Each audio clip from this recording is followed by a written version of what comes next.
ദൈവത്തിൻ്റെ മാറ്റമില്ലാത്ത വചനത്തിലൂടെ ദൈവസ്നേഹം അനുഭവിക്കുവാൻ, ദൈവത്തിൻ്റെ സമാധാനം അനുഭവിക്കുവാൻ, ദൈവവാഗ്ദത്തങ്ങൾക്ക് പ്രത്യാശ വെക്കുവാൻ, ദൈവവചനത്തിൽ വിശ്വാസം അർപ്പിക്കുവാൻ, ദൈവത്തിൻ്റെ നന്മകൾ അനുഭവിക്കാൻ തക്കവണ്ണം ഒരു യോഗ്യതയില്ലായിരുന്നിട്ടും ഞങ്ങൾക്ക് ലഭിച്ച ഭാഗ്യത്തെ ഓർത്ത് എത്ര നന്ദി പറഞ്ഞാലും മതി വരത്തില്ല.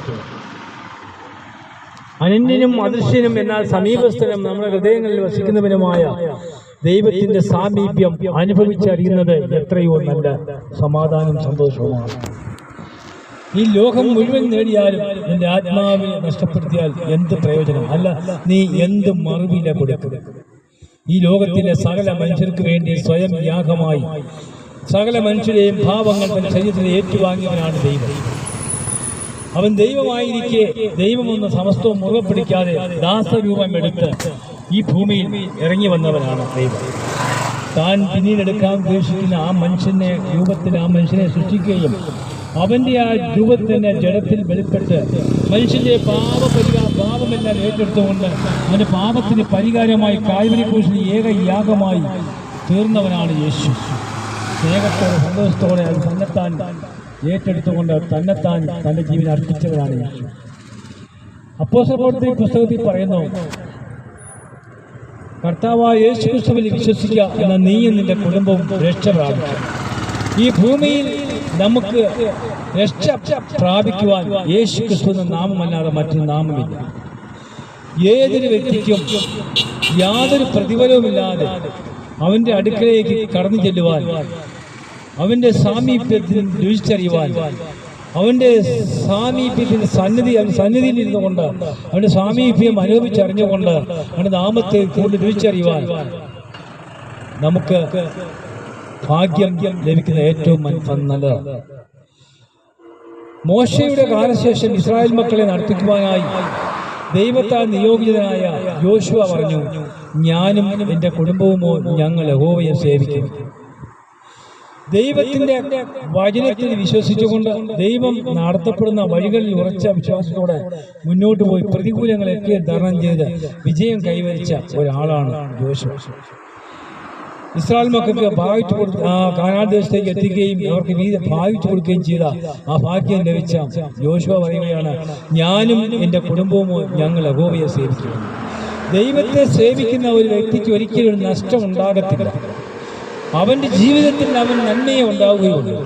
ഈ ഭൂമിയിൽ മാത്രമല്ല, വരാനിരിക്കുന്ന ആ നിത്യത അവന് കരസ്ഥമാക്കുവാൻ സാധിക്കും. അത് ഒരു മനുഷ്യനും അളവുന്നത് തൂക്കുവാനോ അവനെ എണ്ണിക്കുറിച്ച് വർഷങ്ങൾ നിശ്ചയിക്കുവാനോ സാധ്യമല്ല. കാരണം അത് അനന്തമാണ്. എത്ര വർഷമെന്ന് പറയാൻ പറ്റില്ല. അനന്തമാണ്. അതിൻ്റെ വർഷകാലാവധി പറഞ്ഞിട്ടില്ല. അനന്തകാലം നിത്യതയിൽ വസിക്കാൻ തക്കവണ്ണം, തിരഞ്ഞെടുക്കാൻ തക്കവണ്ണം അയോഗ്യരായത് ഞങ്ങളുടെ ആരുടെയും ഒരു പുണ്യം കൊണ്ടല്ല, ദൈവത്തിൻ്റെ കൃപ കൊണ്ടൊന്ന് മാത്രമാണ്. ഈ സ്നേഹം ഞങ്ങൾ അനുഭവിച്ചറിയുന്നത് കൊണ്ടാണ് ഈ സ്നേഹം ഈ നാട്ടിലുള്ളവരെയും വിളിച്ചറിയിക്കുവാൻ തക്കവണ്ണം ഞങ്ങൾ പ്രയോജനമാകുന്നത്. കർത്താവ് നിങ്ങൾ ലോകം മുഴുവനും എൻ്റെ സുവിശേഷം അറിയിക്കുവിൻ എന്നാണ് പറഞ്ഞിരിക്കുന്നത്. അതുകൊണ്ട് ഞങ്ങൾ അറിയുകയും വിശ്വസിക്കുകയും കണ്ടെത്തിയിരിക്കുന്നതായ യേശുവിനെ ഈ പ്രദേശത്തുള്ളവർക്കും അറിയിക്കുവാൻ നിങ്ങൾ പല പ്രാവശ്യം നിങ്ങൾ കേട്ടിട്ടുണ്ടെങ്കിലും വീണ്ടും വീണ്ടും അറിയിക്കുവാൻ പറയുന്നത്, രാജ്യത്തിൻ്റെ സുവിശേഷം ലോകത്ത് എത്തിച്ചേരുമ്പോൾ ലോകം അവസാനിക്കുമെന്ന്, ഈ ലോകത്ത് മാറ്റം വരുമെന്ന്. രാജ്യത്തിൻ്റെ സുവിശേഷം എന്ന് പറയുന്നത് ഈ രാജ്യത്തിൻ്റെ സുവിശേഷമല്ല, സ്വർഗരാജ്യത്തിലെ സുവിശേഷം, കർത്താവായ യേശു ക്രിസ്തു തുടങ്ങി വെച്ച സുവിശേഷം. അത് പൂർത്തീകരിക്കുവാൻ ഈ ലോകത്തിലെ മനുഷ്യർ തന്നെയാണ് ഏൽപ്പിച്ചിരിക്കുന്നത്. അതുകൊണ്ട് പ്രതികൂലത്തിലും ആപത്തിലും രോഗത്തിലും ദുഃഖത്തിലും എല്ലാ സന്ദർഭത്തിലും കർത്താവിൽ ആശ്രയിച്ചുകൊണ്ട് അവൻ്റെ നാമത്തെ മഹത്വപ്പെടുത്തിക്കൊണ്ട് അവനോട് ചേർന്നിരിക്കുന്നുവെങ്കിൽ, അവൻ്റെ കൽപ്പന പ്രമാണിക്കുന്നുവെങ്കിൽ സമാധാനവും സന്തോഷവും സ്നേഹവും അനുഭവിക്കാൻ തക്കവണ്ണം നമുക്ക് സാധിക്കും. അധ്വാനിക്കുന്നവരും ഭാരം ചുമക്കുന്നവരോട് ആയുള്ളവരെ എല്ലാവരും എൻ്റെ അടുക്കൽ ഞാൻ നിങ്ങളെ ആശ്രയിപ്പിക്കാമെന്നും മത്തായിയുടെ സുവിശേഷം 28-ാം വാക്യത്തിലൂടെ നമ്മളെ കർത്താവ് പ്രേരിപ്പിക്കുന്നു. അതെ, അധ്വാനിക്കുന്നവരെ ആശ്വാസം കണ്ടെത്തുവാൻ, നമ്മളെ തോർത്തുനിന്ന് ഭാരം വഹിക്കുവാൻ, നമ്മളെ സഹായിക്കുവാൻ നമുക്ക് ഒരുവൻ മാത്രമേ ഉള്ളൂ. അത് കർത്താവായ യേശു ക്രിസ്തുവാണ്. പത്രോസിന്റെ ലേഖനത്തിൽ 5-ാമത്തേത് പറയുന്നു, അവൻ നിങ്ങൾക്ക് വേണ്ടി കരുതിയിരിക്കുന്നതാകയാൽ നിങ്ങൾ സകല ചിന്താകുലവും അവൻ്റെ മേൽ വിട്ടുകൊള്ളുവാൻ. നമ്മുടെ ചിന്താകുലങ്ങൾ ഏറ്റുവാങ്ങുവാൻ, നമ്മുടെ ഭാരങ്ങൾ ഏറ്റെടുക്കുവാൻ നമുക്ക് ഒരുവനേ ഉള്ളൂ, കർത്താവായ യേശു ക്രിസ്തു മാത്രം. അവൻ നമുക്ക് വേണ്ടി കരുതുന്നവനാണ്. നമ്മുടെ പ്രതികൂല സാഹചര്യങ്ങളിൽ, നമ്മുടെ ആപത്തുകൾ, രോഗത്തിൽ, ദുഃഖത്തിൽ നമ്മളെ ആശ്വസിപ്പിക്കാനൊക്കെ നമുക്ക് വേണ്ടി നമ്മൾ നടത്തുന്നതിനൊക്കെയും കരുതുന്ന ഒരു ദൈവം നമുക്ക് ജീവിച്ചിരിപ്പുണ്ട്. അവൻ്റെ പേരാണ് കർത്താവായ യേശു ക്രിസ്തു. അവൻ അന്നവൻ ഉയർത്തെഴുന്നേറ്റ് നമുക്ക് വേണ്ടി ജീവിക്കുന്ന ദൈവമാണ്. നാളെ തന്റെ മക്കളെ ചേർക്കുവാൻ തക്കവണ്ണം വീണ്ടും ഈ ഭൂമിയിൽ വരുവാനിരിക്കുന്ന ഒരു ദൈവമാണ്. അവന്റെ മക്കളെ അഗാധമായി സ്നേഹിക്കുന്ന ഒരു ദൈവമാണ്. അവ കൂട്ടുവാൻ തക്കവണ്ണം വരുവാൻ ഈ ലോകത്തിന്റെ സാഹചര്യങ്ങളും ലോകത്തിന്റെ കാലാവസ്ഥകളും സന്ദർഭങ്ങളും ഒക്കെ വിളിച്ചറിയിച്ചു കൊണ്ടിരിക്കുന്ന ഈ കാലഘട്ടത്തിൽ, ഏറ്റവും അടുത്തുകൊണ്ടിരിക്കുന്ന ഈ കാലഘട്ടത്തിൽ കർത്താവ് പറഞ്ഞ പ്രകാരം ലോകത്തിന്റെ അവസാനം പ്രവചനമായി ആരംഭമായി തന്നിട്ടുള്ള വചനപ്രകാരം ഇന്ന് അതെല്ലാം സംഭവിച്ചുകൊണ്ടിരിക്കുകയാണ്. മനുഷ്യന് സമാധാനമില്ല, സന്തോഷമില്ല. ഭവനങ്ങളിൽ അപ്പനും മക്കളും എല്ലാവരുമായി കൂട്ടവഴക്ക്, സന്തോഷമില്ല, മദ്യപാനം, മയക്കുമരുന്ന്, അങ്ങനെ അടിപിടി, കലശൽ എല്ലാം കൊണ്ട് സ്നേഹം കൊടുക്കേണ്ട മക്കൾ ഇന്ന് ദുഃഖത്തിന്റെ അനുഭവങ്ങൾ നൽകിക്കൊണ്ടിരിക്കുന്നു.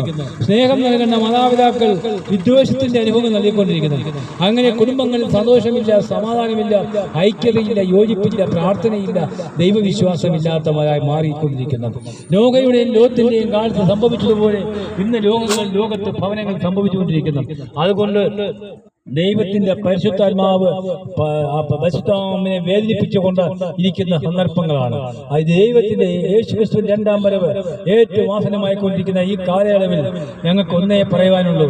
അതെ, യോശുവ പറഞ്ഞു, ഞാനും എന്റെ കുടുംബവും ഞങ്ങൾ യഹോവയെ സേവിക്കുന്നു. അപ്പോസ്തലനായ പൗലോസ് പ്രവൃത്തിയിലൂടെ പറഞ്ഞു, കർത്താവായ യേശുക്രിസ്തുവിൽ വിശ്വസിക്കുക, എന്നാൽ നീയും നിന്റെ കുടുംബവും രക്ഷ പ്രാപിക്കുമെന്ന്. പൗലോസും കൂട്ടാളികളും സുവിശേഷ പ്രവർത്തനത്തിന്റെ പേരിൽ കാരാഗ്രഹത്തിൽ അടയ്ക്കപ്പെട്ടപ്പോഴും ആ കാരാഗ്രഹത്തിൽ ഒരു വിടുതൽ ഉണ്ടാകുമെന്ന് അവർക്ക് പ്രതീക്ഷയില്ല, സഹായിക്കാൻ ആരും വരുമെന്ന് പ്രതീക്ഷയില്ല. എന്നാൽ അവരുടെ പ്രതികൂലമായ സാഹചര്യങ്ങളിൽ, കാലും കൈയും ആമത്തിലിട്ട് പൂട്ടിയിരിക്കുന്ന സാഹചര്യങ്ങളിലും അവർ പരസ്പരം കൈകൊട്ടി അവർ അർദ്ധരാത്രിയിലും ദൈവത്തെ ആരാധിച്ചപ്പോൾ കാരാഗ്രഹം തുറന്നു. അത് തനിയെ പൊട്ടി തുറന്നു. ആ തുറന്ന് അവർ പുറത്തു വന്നു. അപ്പോൾ അന്നേരം കാരാഗ്രഹ പ്രമാണി, അയ്യോ ഞാൻ ഇനി എന്ത് ചെയ്യും, നിലവിളിച്ചു. കാരണം ഇവരെ കാണുന്നില്ല. അത് അതിശയങ്ങളും അത്ഭുതങ്ങളും കണ്ടിട്ട് പ്രമാണി ചോദിച്ചു, ഞങ്ങൾ രക്ഷ പ്രാപിക്കുവാൻ എന്ത് ചെയ്യണമെന്ന്. നിങ്ങൾ ഓരോരുത്തർ കർത്താവ് യേശുവിന്റെ നാമത്തിൽ വിശ്വസിക്കുക, എന്നാൽ നിങ്ങൾ രക്ഷ പ്രാപിക്കുക. അങ്ങനെ അവിടെ ഒരു രക്ഷ ഉണ്ടാകുമെന്നുള്ള പ്രതീക്ഷയല്ല അവര് ദൈവത്തെ വാഴ്ത്തി സ്തുതിച്ചത്. ആ പകൽ അന്ത്യോളം അവർ കർത്താവിന്റെ നാമം പ്രസംഗിച്ചു. അവർ കർത്താവിന്റെ നാമത്തെ, വചനത്തെ ഘോഷിച്ചു. അത് പ്രതിഫലമായി ദേശത്തു നിന്ന് ലഭിച്ചത് നമുക്കറിയാം. അടിയും ഇടിയും ചതവും.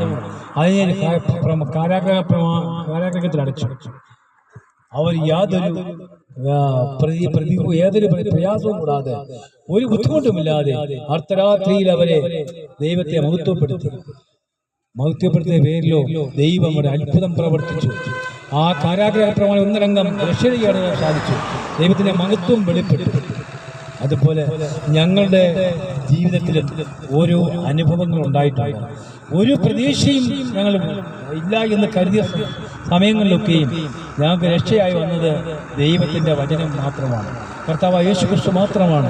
അവൻ്റെ വചനം അവൻ്റെ ജീവനുള്ള വചനമാകയാൽ അവൻ തന്നെയാണ് ദൈവം. അവൻ്റെ വചനം നമുക്ക് ആശ്വാസവും പ്രത്യാശയും വിശ്വാസവും നൽകുന്നതുകൊണ്ട് അതിൽ എല്ലാവരും ദൈവത്തിൽ ആശ്രയിച്ചുകൊണ്ട് ഈ നിത്യത അനുഭവിപ്പാൻ തക്കവണ്ണം, ദൈവത്തിൻ്റെ സ്നേഹം അനുഭവിപ്പാൻ തക്കവണ്ണം ഈ പ്രദേശവാസികളായ ആഹ്വാനം ചെയ്തുകൊണ്ട് നിർത്തുന്നു. നന്ദി, നമസ്കാരം. ദൈവത്തിന് മഹത്വം.